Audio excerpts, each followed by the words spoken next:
Good morning. So I am going to be talking about residential schools in this video. If we don't have the bandwidth for that today, I will see you next time.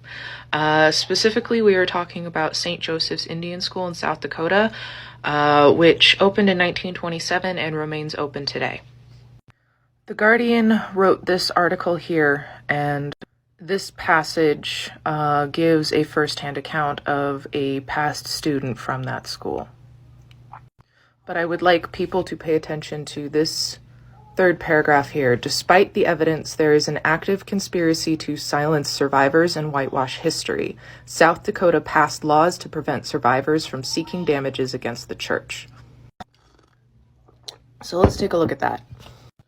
In 2010, a lawsuit filed against St. Joseph's reached the South Dakota Supreme Court. In it, 8 former students alleged abuse by specific named priests and staff at the school in the 1970s, when the students were minors. One of the alleged abuser priests has since died.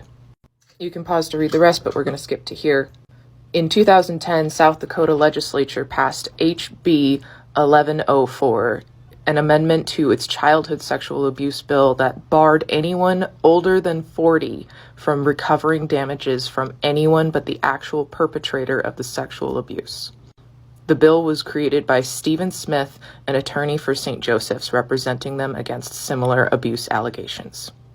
In regards to the school's attorney creating the bill to protect his client's interests, Representative Steve Hickey, District 9 said, "I consider how this went down to be scandalous and shameful. Who are we kidding? The fact that that fact greatly reinforces a church cover-up of abuses seen here and documented extensively elsewhere."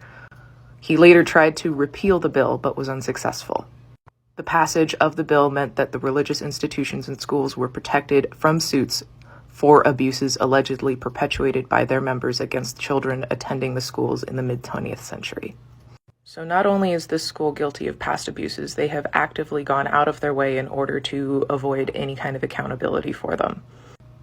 Now, I am not trying to claim that there are any active cases of abuse. I don't know that. I don't have evidence for that.